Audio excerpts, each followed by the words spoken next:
Hello, peaceful warriors. At the end of my last solo episode, I threw out a few questions for you to ponder. I asked whether you were ready to know yourself on the deepest level possible.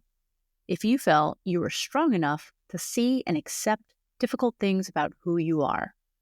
I asked whether you could imagine loving and accepting yourself even in light of your imperfections, and if you were motivated to create a life filled with meaning and purpose, even if it meant abandoning your attachments.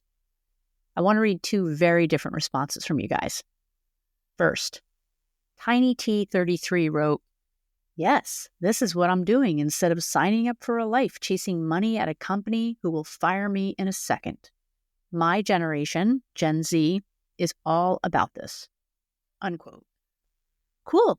Good for you, Tiny T. And I'm happy to hear you're not waiting for a midlife crisis to do this kind of work. My first reaction is not to underestimate how many people are out there actually trying to do both. They are at that shit job at the big toxic corporate place, not because they desire to become a powerful, greedy CEO, but because they have school loans to repay. I did that. Other people have families to support, maybe kids, maybe elderly parents, maybe both. So go work at that corporate gig for 10 years. Learn as much as you can. Sure, live at home, save your money. But at the same time, focus on learning about yourself. Figure out what moves you and where you can do things you love and maybe contribute positively. Bill B. wrote, "This is a question for those with privilege. Many people are in difficult situations and don't have the means to spend time philosophizing about these woke ideas. Everyone should go to work and contribute positively to society." Okay, I hear you, Bill B. I hear you. Grateful that you took the time to express your feelings. So my sense is that we can only contribute positively to the outside world if we're operating positively from within. Now, I know that's not what you're talking about, Bill. I assume by contribute positively, you mean to the economy of one's country. And I don't disagree that it is healthy to contribute to society, even from an economic point of view. But this is just one facet of a healthy society, or it should be one facet. Economic growth cannot be the only priority. Otherwise, growth becomes toxic and predatory, executed at other people's expense. Edward Abbey, an environmental writer, wrote, "Growth for the sake of growth is the ideology of the cancer cell." Also, Bill B., throughout history, there were many people who were not privileged, who led profound philosophical and spiritual lives anchored in the idea of self-knowledge and service to others.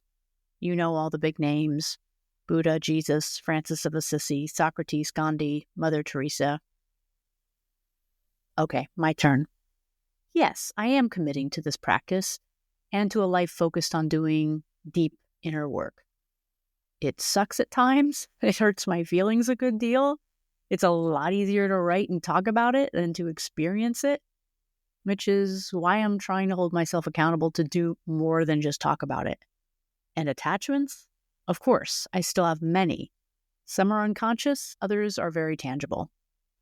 I recently deleted all social media apps from my phone. I still have them on my iPad, and maybe at some point I delete them entirely. But as a first step, I needed to get them off my phone because it had become impossible for me to even wait for a train for 5 minutes without looking at them. Stillness and mindfulness started to become uncomfortable, and I didn't like that. So while the phone and social media is a small, tangible attachment, it's a conscious step toward creating a more present and intentional mindset, because that's really necessary in order to be more conscious about my thoughts and actions. Hey there, listeners. Quick pause for a not-so-boring legal note. This podcast is all about sharing stories, ideas, and a sprinkle of chaos. But remember, it's not professional advice. If you're planning to make big moves based on what you hear, chat with a lawyer, psychiatrist, accountant, or that one friend who reads the terms and conditions. We're here for the laughs and insights, not the lawsuits. Now, back to the fun stuff. So I had wanted to use this show to talk about uncertainty and how it can paralyze us and keep us from our life's work. I had put together all my notes and was ready to record, and then something happened which derailed me, something unexpected. and it pissed me off.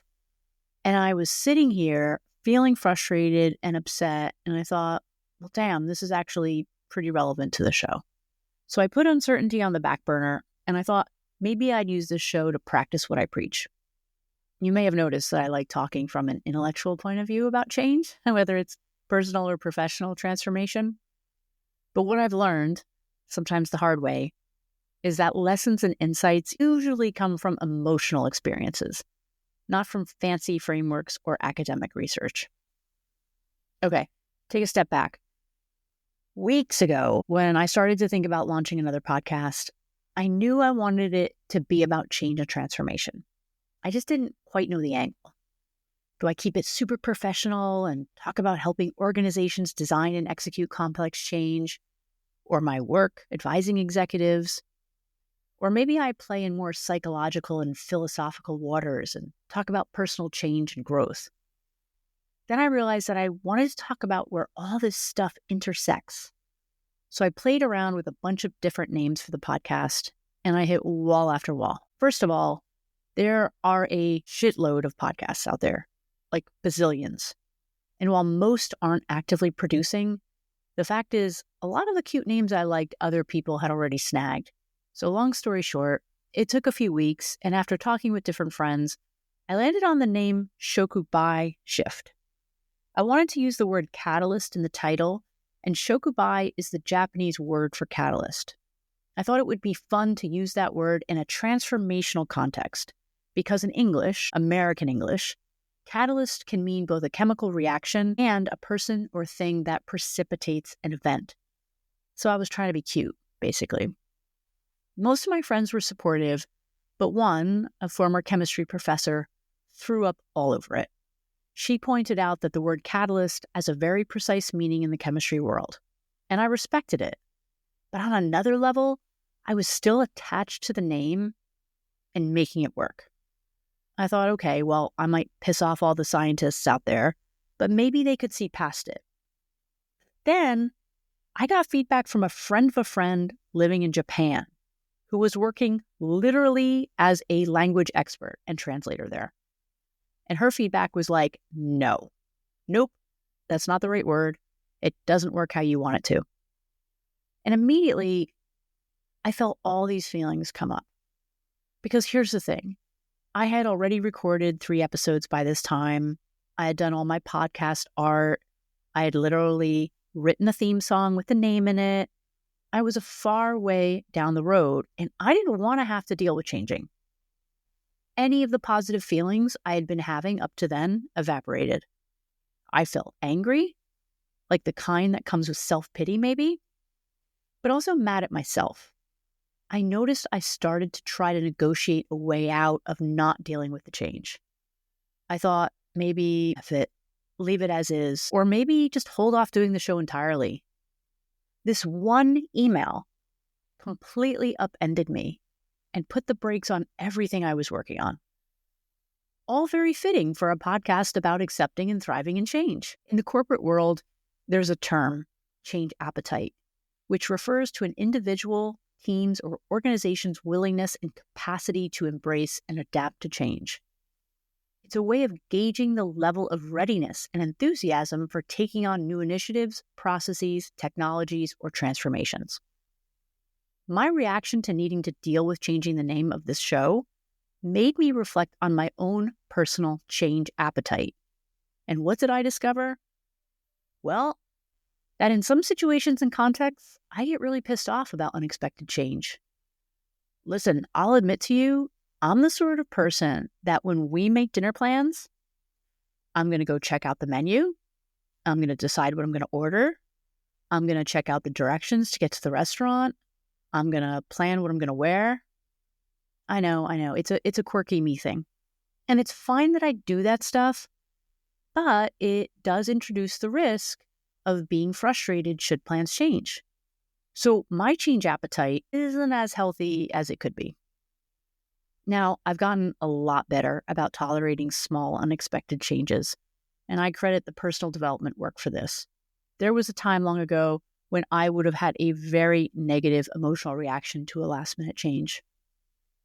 As a kid, I grew up in an unpredictable environment. It was chaotic and inconsistent. And as a little girl, this felt scary and overwhelming. I know through doing my personal work that some of the intense feelings that come up for me relate to this feeling I had when I was little. They come up even in situations where they aren't really warranted. Learning this about myself hasn't entirely stopped my dislike for unexpected changes, but it has enabled me to pause before reacting unconsciously. And that's something. Hope you're enjoying the show.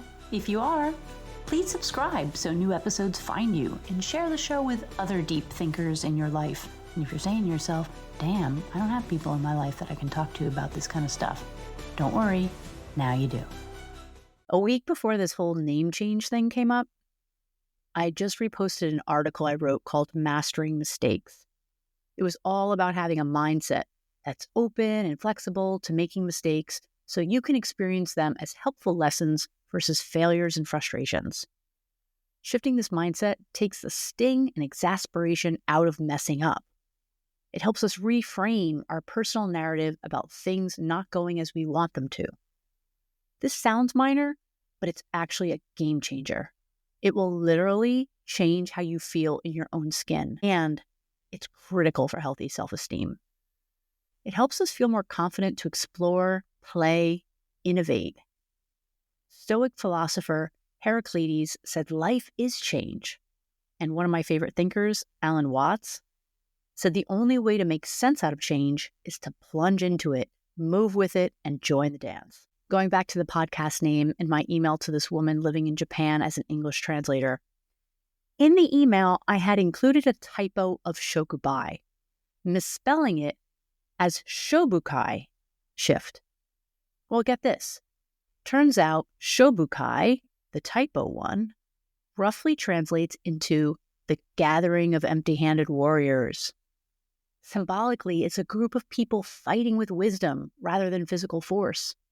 Their emptiness suggests not a physical battle, but a moral, psychological, and philosophical one. The typo title ended up nailing what I wanted to convey 10 times better than the original. By leaning into this mistake, I ended up finding a much better podcast name. My ability to reflect on the entire process taught me a lesson and gave me a more personal topic for the show. Artist Bob Ross famously said, "We don't make mistakes. We just have happy accidents." Each one of us is the writer and protagonist of our story, of our lives. I hope you're writing something amazing for your lead character to experience.